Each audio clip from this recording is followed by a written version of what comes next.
আমাকে যাদের মা নাই এই কথাটা তো আর কোনোদিন জিজ্ঞাসা করতে পারবো না।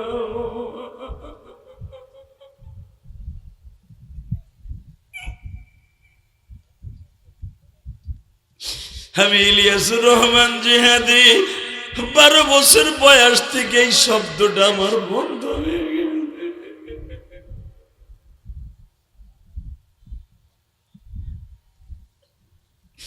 আল্লাহ দেখো কারা কাম দেয়।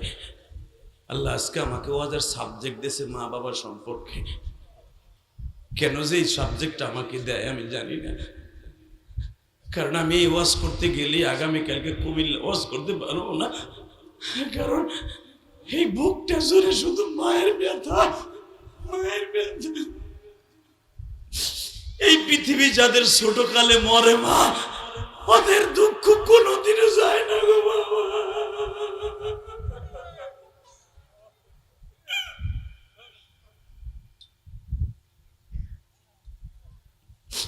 কলেজের বন্ধুরা তোদের ফাও দুইটা ধরছি, আমরা যারা হারায় ফেলছি আমরা কপাল পোড়া।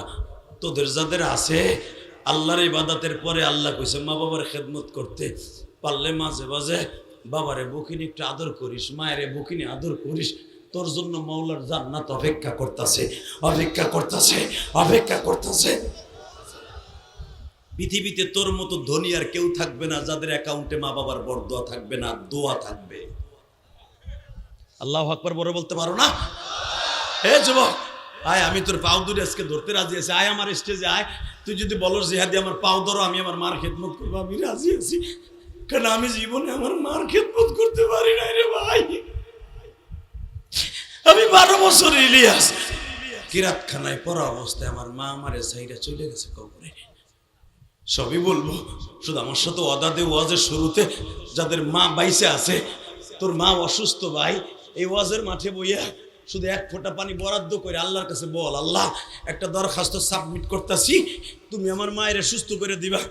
আল্লাহ আমার মায়ের তুমি এত তাড়াতাড়ি কবরে নিবা না, আমার আব্বার এত তাড়াতাড়ি কবরে নিবা না।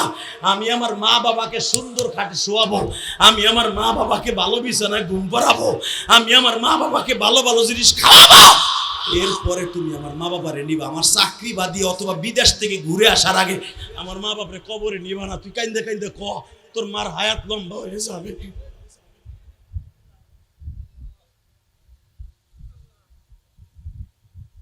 এখন কানবি যুবক, তাকাই দিকে। পৃথিবীতে একজন মায়ের পাগল ছিল, আল্লাহর পাগল, আল্লাহর রসুলের পাগল। জীবনে বহুত মানুষের ইতিহাস শুনেছেন। মায়ের পাগল একজন মানুষ ছিল রসুলের যুগে। আল্লাহু আকবার জোরে বলতে হবে। মায়ের পাগল একজন রসুলের তাবী ছিল, নাম ছিল তার ওয়াইস কুরুনি। নাম কি? জোরে বলো কি নাম? এ ওয়াইস কুরুনি শুধু নবীর পাগল না, ওয়াইস কুরুনি সবচেয়ে বড় পাগল হলো তার মার পাগল।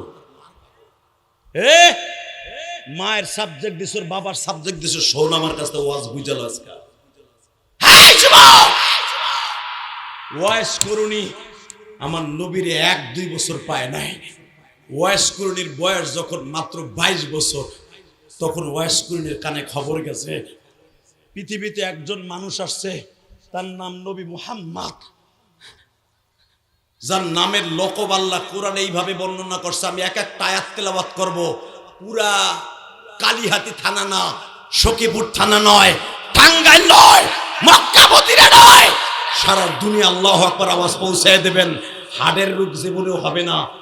ওয়াইস কুরুনি শুনতে পাইছে কোরআন নামক একটা কিতাবের মধ্যে ওই নবীর প্রশংসা আল্লাহ এইভাবে তার জবান দিয়ে করছে, ওয়া ইন্নাকা লাআলা খুলুকিন আযীম।